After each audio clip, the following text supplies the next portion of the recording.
তো চলে এসেছি আমরা বাতাসিয়া লুপে। এই দেখো আমি যেখানে দাঁড়িয়ে আছি তার ঠিক পেছনেই হচ্ছে কি বাতাসিয়া লুপ, মানে বাতাসিয়া এই জায়গার নাম। আর এই জায়গাটা যেহেতু একদম গোল গোল সেই জন্য এটা বাতাসিয়া লুপ। তো আমরা তো যথারীতি ঢুকে গেলাম ভেতরে, কিন্তু আমরা এটা জানতাম না যে এখানে টিকিট কাটতে হয়। তো ঢুকতে গিয়ে আমাদেরকে আটকে দিল টিকিট গার্ড।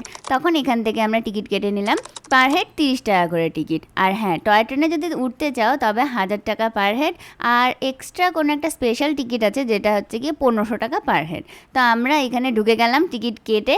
আর এই যে এই আমার লুক, আমি তোমাদেরকে দেখিয়ে দিচ্ছিলাম যে আমি এত সুন্দর সেজে গুজে চলে এসেছি বাতাসিয়া লুপে। এখন আমি তোমাদেরকে পুরো বাতাসিয়া লুপটা ঘুরিয়ে ঘুরিয়ে দেখাবো। তোমরা কি জানো বাতাসিয়া লুপের ইতিহাস? ব্রিটিশ সরকার এই লুপটি তৈরি করেছিল 1919 খ্রিস্টাব্দে, কারণ এটি টয় ট্রেনের তীব্র পতন রোধ করার জন্যই মেনলি বানানো হয়েছিল।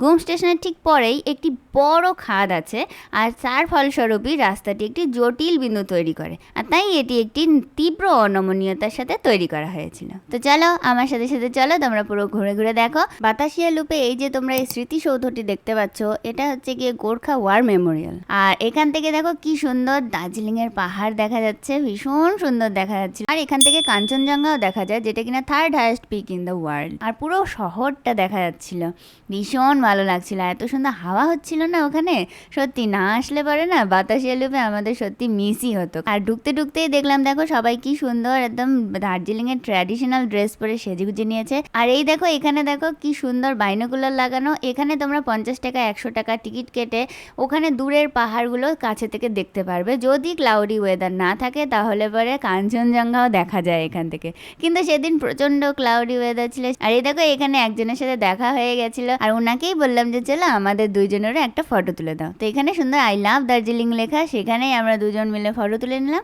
আর সাথে আমি একাও ফটো তুলে নিলাম। তো এরপরে আমরা চলে এলাম একদম টয় ট্রেনের লাইনের সামনে। দেখো এখান দিয়েই টয় ট্রেনের লাইনটা বসানো, আর এখান দিয়েই টয় ট্রেন যায়। আর তারপরে ওখান থেকে সামনে এগিয়ে দেখো সিঁড়ি দিয়ে উঠলে পরে এরকম স্মৃতিসৌধটার কাছে চলে যাওয়া যায়। আর এখানে দেখো কি সুন্দর ড্রেস ভাড়া পাওয়া যাচ্ছিল, মানে 50 টাকা 100 টাকার বিনিময়ে তুমি দার্জিলিংয়ের ট্র্যাডিশনাল ড্রেস পরে সুন্দর করে সেজেগুজে চা পাতা তোলার মতন আর বিভিন্ন পোজে এখানে ফটো তুলতে পারো। আমার খুব পড়ার ইচ্ছে ছিল, আর তার চেয়েও বেশি ইচ্ছে ইউবির ছিল, আমাকে বারবার করে বলছিল। এখান থেকে দেখো আমি টয় ট্রেনের আওয়াজই শুনতে পাচ্ছিলাম, টয় ট্রেনকে আর দেখতে পাচ্ছিলাম না। তো আমি ঘুরেই বেড়াচ্ছিলাম পুরো পার্কটার চারপাশে। পরে দেখলাম যে ওপর দিয়ে টয় ট্রেনটা যাচ্ছে ধোঁয়া ছাড়তে ছাড়তে। তো আমি তো দৌড়ে দৌড়ে দৌড়ে দৌড়ে উপরে গেলাম, কিন্তু উপরে গিয়ে শুধু ওকে দেখতেই পেলাম। তখন ইউবি বললে এই তুমি চলে এসো তো নিচে, ও আমাদের সামনে দিয়েই যাবে। দেখো আমাদের সামনেই ট্রেনে যাবে। আর ঠিক তাই, একদম আমাদের চোখের সামনে দিয়েই টয় ট্রেন গেল। ওয়াও, এই দেখো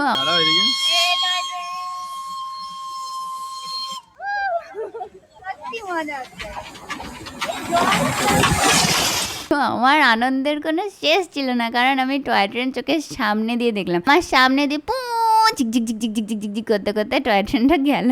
তারপরে দেখলাম যে আরেকটা টয় ট্রেন চলে এলো ঝিকঝিক করতে করতে, কিন্তু না, পরে দেখি যে সেটা টয় ট্রেনের ইঞ্জিন, মোটেও টয় ট্রেন ছিল না।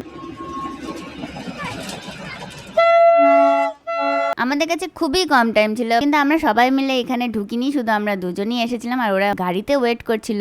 প্লাস আজকে আমাদের একটা অফবিট লোকেশনেও যাওয়ার কথা ছিল, সেই জন্য আমার ড্রেসটা পরা হলো না। বাট কোনো ব্যাপার না, আমি নৈনিতালে গিয়ে এই ড্রেসটা পরেছিলাম। এইভাবে সুন্দর করে আমরা এই বাতাসিয়া লুপের এই জায়গাটা উপভোগ করে নিলাম। এরপরে আমরা ফিরে ফিরে চলে এলাম আমাদের গাড়ির কাছে, কারণ আজকেই আমরা দার্জিলিং ছেড়ে বেরিয়ে যাচ্ছি। আজকে ভিডিওটি এইটুকুই, দেখা হচ্ছে পরের দিনের ভিডিওতে। আর শুভ সোনা ব্লগস ইউটিউব চ্যানেলকে সাবস্ক্রাইব করে দিও।